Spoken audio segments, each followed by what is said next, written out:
We went to an inquest and we had a barrister that represented us, and I sat and I read all the evidence night after night, and when the barrister put it across to the jury, they came to the same conclusions as what myself and my barrister, my legal team did, that Christopher was unlawfully killed.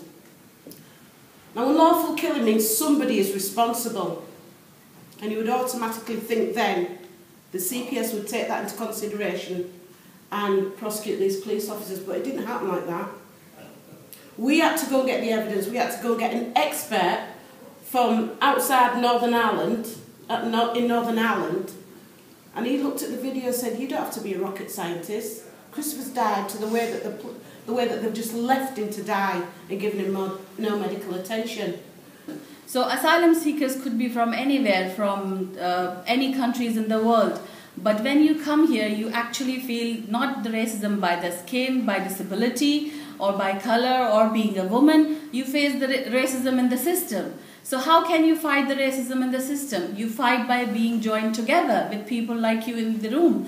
I don't need to convince any of you how important it is to stand with each other. And every year, I feel like fighting against the wall. Home Office is the wall, and we are just pushing and pushing. This racism is increasing, and it's a concern for everybody. And Muslims especially, they are most targeted these days due to what is happening in France and other parts of the world. So every day we listen to the radio and television, there is a story. Every second, third day, there is a story, especially focusing on Muslims. So everyone feels scared. So my management has sent this message to myself that whatever programs will be held in Manchester or London, so we will support your efforts here. And what the EDL do, let's be absolutely clear, they target Muslims, but as Jews we know exactly who they're coming for next. So we're clear about it. We stand alongside you in opposing their Islamophobia and their racism. I have never once in the past, I'm trying to think how long I've been working in Manchester, but it's something like 14 years, and I wear my kippah all the time. I'm very outwardly Jewish, no doubt about it. I've never once had racism from any Muslim on the streets of Russia in one place, geez, no, nowhere, right? And between the two cultures. Multiculturalism isn't dead. It's flourishing, and Manchester is the best example of multiculturalism, a phenomenally diverse city where people respect each other. How did we defeat Nick Griffin? We didn't accept his agenda. Nick Griffin was the one that said that we couldn't live in a multicultural society.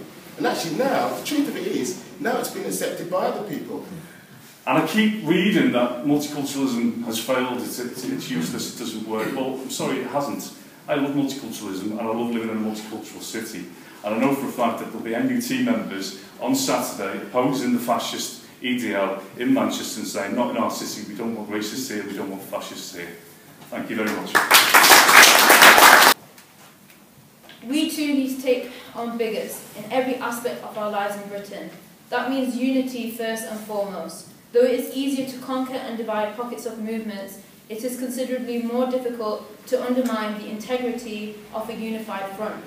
Let's be honest, we may not agree on everything religiously or politically, but we have to see the bigger picture. Without this unity, our rights will continue to be infringed.